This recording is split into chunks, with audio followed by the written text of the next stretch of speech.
ফিরে এলাম বিরতির পর। অবশেষে এলো সেই মহেন্দ্রক্ষণ। ভারতীয় সময় অনুযায়ী ঘড়িতে ঠিক বেলা ৩:০১।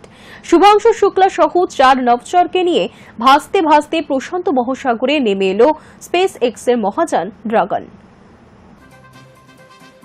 ভারতীয় সময় অনুযায়ী মঙ্গলবার দুপুরে পৃথিবীতে ফিরলেন শুভাংশুরা। আমেরিকার ক্যালিফোর্নিয়া সান্তিয়াগো উপকূলে তখন অবশ্য রাত। নির্ধারিত সময়ে পৃথিবীর বায়ুমণ্ডলে প্রবেশ করে শুভাংশুদের ক্যাপসুল। এই সময় যে কোনো মহাকাশযান তীব্র তাপ ও ঘর্ষণের সম্মুখীন হয়।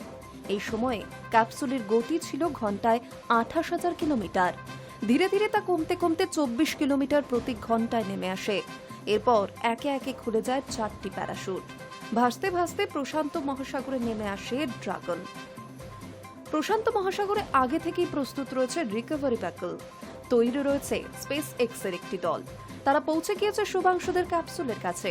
এরপর ক্যাপসুলটিকে তুলে নেওয়া হবে জাহাজে। এর কিছুক্ষণ পর ক্যাপসুলের হ্যাচ খুলে যাবে।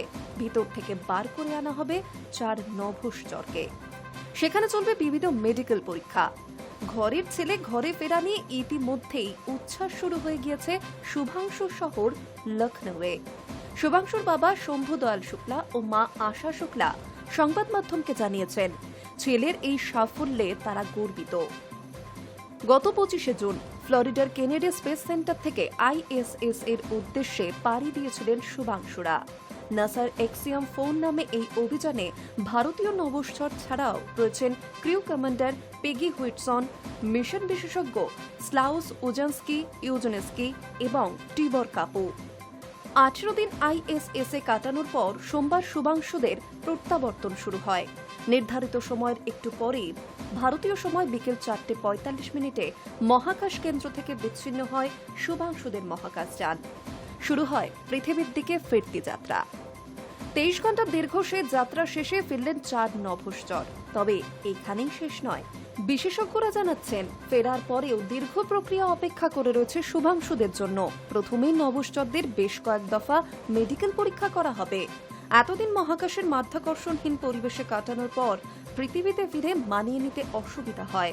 সেই জন্য আগামী ৭ দিন বিশেষ পর্যবেক্ষণে থাকতে হবে ৪ নভোচারকে। High news Network. গত ২৫শে জুন স্পেস এক্স এর ড্রাগন মহাকাশযানে চড়ে আইএসএস এর উদ্দেশ্যে পাড়ি দিয়েছিল শুভাংশুরা। মহাকাশে ১৮ দিন কাটিয়ে ১৫ জুলাই ফিরলেন শুভাংশুরা। থাকতে হবে বিশেষ পর্যবেক্ষণে। কি কি প্রভাব পড়তে পারে স্বাস্থ্যে, দেখুন।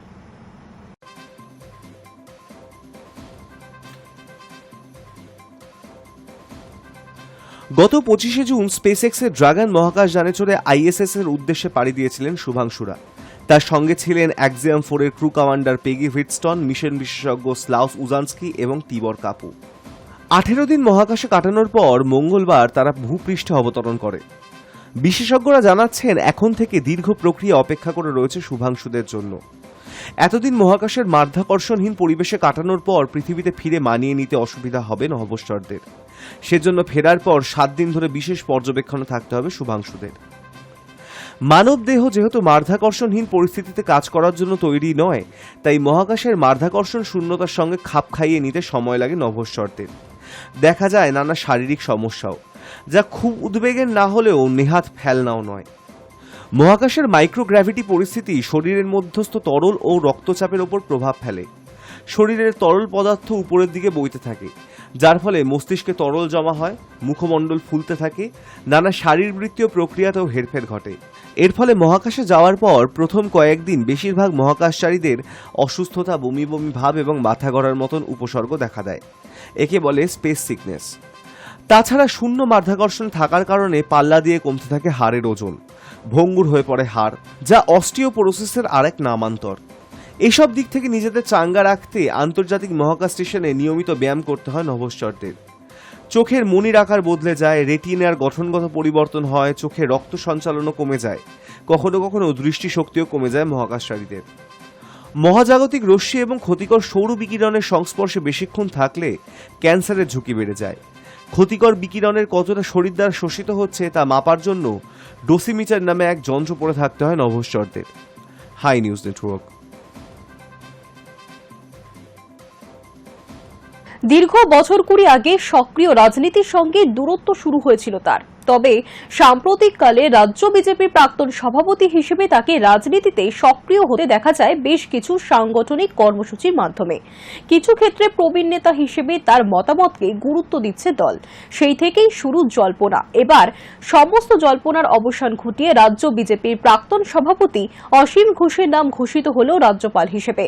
সোমবার হরিয়ানার রাজ্যপাল হিসেবে তার নাম ঘোষণা করল রাষ্ট্রপতি ভবন।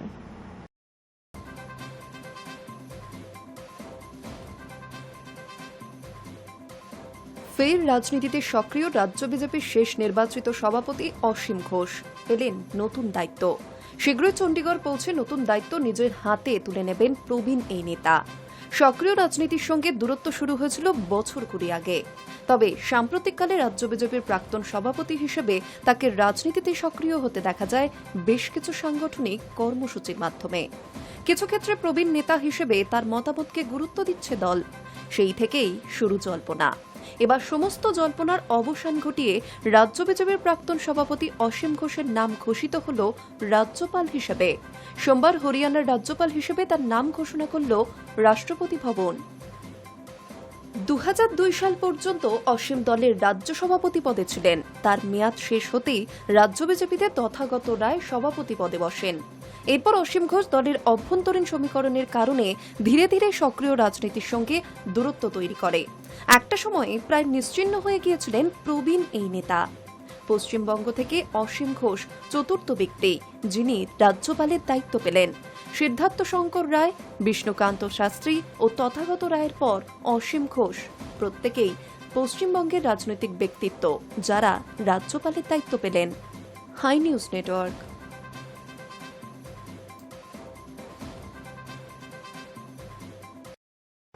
আইন শৃঙ্খলা পরিস্থিতি নিয়ে উত্তাল বাংলাদেশের রাজনীতির অঙ্গন। তোলাবাজি, খুন, ধর্ষণের ঘটনায় ভীত সন্ত্রস্ত দেশবাসী। আইন শৃঙ্খলা পরিস্থিতি নিয়ে উত্তাল বাংলাদেশের রাজনীতির অঙ্গন। তোলাবাজি, খুন, ধর্ষণের ঘটনায় ভীত সন্ত্রস্ত দেশবাসী। এরই মধ্যে ঢাকার একজন ব্যবসায়ীকে পিটিয়ে খুনের ঘটনায় বিএনপির সঙ্গে মোহাম্মদ ইউনূস সরকারের তুমুল বিরোধ চলছে। ব্যবসায়ী খুনের ঘটনায় বিএনপি নেতাকর্মীদের পুলিশ গ্রেপ্তার করলেও দলের দাবি গোটাটাই ভোট পিছিয়ে দিতে সরকারের ষড়যন্ত্র। অন্যদিকে প্রধান উপদেষ্টা মোহাম্মদ ইউনূসের অন্তর্বর্তী সরকারের দাবি বিগত 10 মাসে তেমন বড় ধরনের সহিংসতার ঘটনা ঘটেনি দেশে। যদিও বাংলাদেশ পুলিশের ঘোষিত পরিসংখ্যান বিশ্লেষণ করে দেখা যাচ্ছে মোহাম্মদ ইউনূসের বিগত 10.5 মাসের শাসনকালে বাংলাদেশ খুনি ধর্ষকদের মরুদ্যানে পরিণত হয়েছে। সমাজ মাধ্যমে বহু মানুষ বলছেন বাড়ি থেকে বের হতে ভয় করে, প্রাণ নিয়ে ফিরতে পারবো কিনা সর্বদাই সেই চিন্তা মাথায় ঘুরপাক খায়। বহু মহিলা লিখছেন ধর্ষকরা চারপাশে ঘুরে বেড়াচ্ছে, পুলিশ নির্বিকার। কেউ তির্যক মন্তব্যও করেছেন, খুন ধর্ষণে বাংলাদেশ বিশ্বে 1 নম্বর, তাই বা কম কি? এই জাতীয় আশঙ্কা উদ্বেগ যে অমূলক নয় বাংলাদেশ পুলিশের প্রকাশিত তথ্য থেকেই তা বোঝা যাচ্ছে। জানা যাচ্ছে ইউনূস সরকারের বিগত 10 মাসে সেদেশে অন্তত 3554টি খুন ও 4105টি ধর্ষণের ঘটনা ঘটেছে। তাল মিলিয়ে বেড়েছে অন্যান্য অপরাধও। তার মধ্যে বিশেষ উদ্বেগের কারণ হয়েছে চাঁদাবাজি। ব্যবসায়ী দোকানীদের অবস্থা সবচেয়ে খারাপ। মোটা টাকা দাবি করে যে কোনো সময় হামলা হবে এই আতঙ্কে সিঁটিয়ে আছেন ব্যবসায়ী দোকানীরা। চরম আতঙ্কে দিন কাটছে সংখ্যালঘু সম্প্রদায়ের মানুষদের। গত বছরের 4 আগস্ট থেকে চলতি বছরের জুন পর্যন্ত 330 দিনে সংখ্যালঘু বিশেষ করে হিন্দুদের ওপর হামলার 2244টি ঘটনা ঘটেছে বলে বাংলাদেশ হিন্দু বৌদ্ধ খ্রিস্টান ঐক্য পরিষদের দাবি। অর্থাৎ দিনে 7টির বেশি হামলার ঘটনা ঘটেছে। নিহত হয়েছে সংখ্যালঘু সম্প্রদায়ের 50 জন। এছাড়া ধর্ষণ, গণধর্ষণের একাধিক ঘটনা তো আছেই। High news Network. টলিউডের সুপারস্টার দেব এখন সময় কাটাচ্ছেন বিদেশের মাটিতে। সদ্যই লন্ডনের মনোরম লোকেশনে শেষ হয়েছে তার আগামী ছবি প্রজাপতি 2 এর শুটিং। প্রথম প্রজাপতি ছবির সাফল্যের পর থেকেই এই সিকুয়েল ঘিরে ভক্তদের উত্তেজনা তুঙ্গে। আর এখন ছবির শুটিং শুরু হতেই সেই আগ্রহ যেন দ্বিগুণ হয়ে উঠেছে ভক্তদের মনে। টলিউডের সুপারস্টার দেব এখন সময় কাটাচ্ছেন ব্রিটিশ মাটিতে। সদ্যই লন্ডনের মনোরম লোকেশনে শেষ হলো তার আগামী ছবি প্রজাপতি 2 এর শুটিং।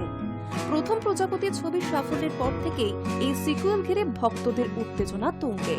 আর এখন ছবির শুটিং শুরু হতেই সেই আগ্রহ যেন দ্বিগুণ হয়ে উঠেছে। লন্ডনের iconic tower bridge, Notting Hill, Camden Market, একের পর এক বিখ্যাত জায়গায় হয়েছে ছবির গুরুত্বপূর্ণ দৃশ্যের শুটিং। ক্যামেরার সামনে দেব ছিলেন পুরোপুরি মগ্ন চরিত্রে। কাজের প্রতি তার নিষ্ঠাও ছিল চোখে পড়ার মতো। এবারও দেবের বিপরীতে দেখা যাবে টেলিপর্দার এক নতুন মুখ, বধুয়া খ্যাত জ্যোতির্ময়ী কুণ্ডু।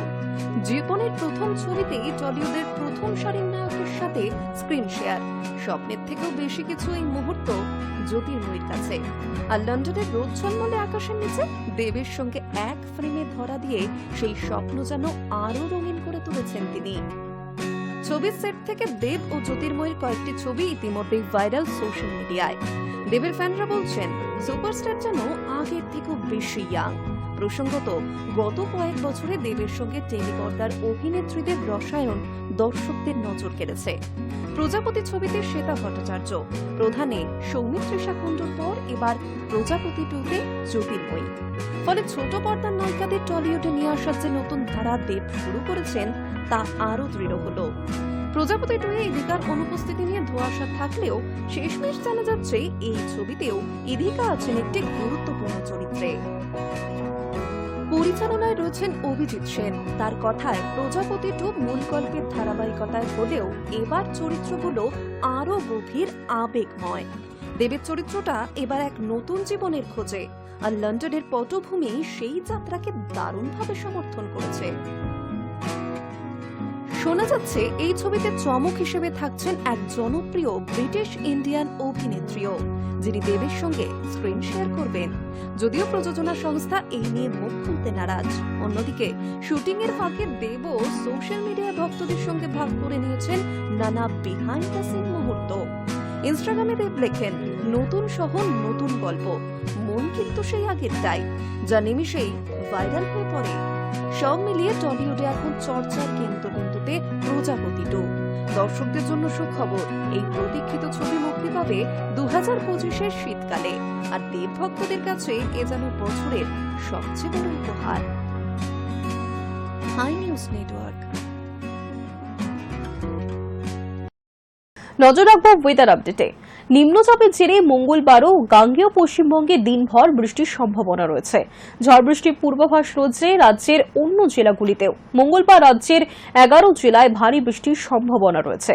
দক্ষিণবঙ্গের সব জেলাতেই বিক্ষিপ্তভাবে বজ্রবিদ্যুৎ সহ হালকা থেকে মাঝারি বৃষ্টি হতে পারে। নিম্নচাপের জেরে মঙ্গলবারও গাঙ্গেয় পশ্চিমবঙ্গে দিনভর বৃষ্টির সম্ভাবনা রয়েছে। ঝড় বৃষ্টির পূর্বাভাস রয়েছে রাজ্যের অন্যান্য জেলাগুলিতেও। মঙ্গলবার রাজ্যের 11 জেলায় ভারী বৃষ্টির সম্ভাবনা রয়েছে। উত্তরবঙ্গের সব জেলাতেই বিক্ষিপ্তভাবে বজ্রবিদ্যুৎ সহ হালকা থেকে মাঝারি বৃষ্টি হতে পারে। সঙ্গে 30 থেকে 40 কিলোমিটার প্রতি ঘন্টা বেগে বইতে পারে ঝোড়ো হাওয়া। ঝড় বৃষ্টির পূর্বাভাস রয়েছে উত্তরের জেলাগুলিতেও। বর্তমানে একটি গভীর নিম্নচাপ অবস্থান করছে দক্ষিণ পূর্ব গাঙ্গেয় পশ্চিমবঙ্গ এবং সংলগ্ন বাংলাদেশে। কলকাতা থেকে 90 কিলোমিটার উত্তরে এবং বর্ধমান থেকে 50 কিলোমিটার পূর্বে এটি অবস্থান করছে। আগামী 24 ঘন্টায় এটি পশ্চিম এবং উত্তর পশ্চিম দিকে এগিয়ে ঝাড়খণ্ডে প্রবেশ করতে পারে। ফলে বুধবার থেকে নিম্নচাপের প্রভাব কিছুটা কমবে দক্ষিণবঙ্গের জেলাগুলিতে। মঙ্গলবার দক্ষিণবঙ্গের সব জেলাতেই বিক্ষিপ্তভাবে হালকা থেকে মাঝারি বৃষ্টির পূর্বাভাস রয়েছে। পুরুলিয়া, বাঁকুড়া, পূর্ব বর্ধমান, পশ্চিম বর্ধমান, বীরভূম এবং মুর্শিদাবাদে ভারী বৃষ্টির সম্ভাবনা রয়েছে। সঙ্গে বইতে পারে দমকা হাওয়াও। সপ্তাহের বাকি দিনগুলিতে দক্ষিণের সব জেলায় বিক্ষিপ্তভাবে বৃষ্টির সম্ভাবনা রয়েছে। কলকাতার আকাশ মঙ্গলবার মোটের ওপর মেঘলাই থাকবে। দিনভর কয়েক পশলা বৃষ্টির সম্ভাবনা রয়েছে। আকাশ মেঘলা থাকা এবং দিনভর বৃষ্টির জেরে কলকাতার তাপমাত্রা স্বাভাবিকের চেয়ে নিচেই থাকবে। বাতাসে জলীয় বাষ্পের পরিমাণও বেশি রয়েছে। ফলে বৃষ্টি না হলে আর্দ্রতাজনিত অস্বস্তি থাকবে কলকাতায়। উত্তরবঙ্গের 5 জেলা দার্জিলিং, জলপাইগুড়ি, কালিম্পং, আলিপুরদুয়ার এবং কোচবিহারে মঙ্গলবার ভারী বৃষ্টির সম্ভাবনা রয়েছে। আগামী শনিবার এবং রবিবারও উত্তরবঙ্গের কিছু জেলায় ভারী বৃষ্টি হতে পারে। শনিবার ভারী বৃষ্টির সম্ভাবনা রয়েছে দার্জিলিং, কালিম্পং এবং জলপাইগুড়িতে। রবিবারও জলপাইগুড়ি এবং আলিপুরদুয়ারে ভারী বৃষ্টি হতে পারে। উত্তরের বাকি জেলাগুলিতেও সপ্তাহভর বিক্ষিপ্তভাবে হালকা থেকে মাঝারি বৃষ্টি হতে পারে। ঝড় বৃষ্টির কারণে পশ্চিমবঙ্গ, ওড়িশা এবং বাংলাদেশের উপকূলের কাছাকাছি সমুদ্র উত্তাল থাকার সম্ভাবনা রয়েছে। মঙ্গলবার সকালে মৎস্যজীবীদের সমুদ্রে না যাওয়ার পরামর্শ দেওয়া হয়েছে। বৃষ্টির জন্য শস্যের ক্ষয়ক্ষতির আশঙ্কাও রয়েছে। জল জমতে পারে নিচু এলাকাগুলিতে। বৃষ্টির সময় দৃশ্যমানতাও কমে আসতে পারে, ফলে শহুরে এলাকায় যানজট তৈরি হতে পারে। Hi news network. News today এখনকার মতো এই পর্যন্তই। দেখতে থাকুন হাই নিউজ, নির্ভীক নিরপেক্ষ।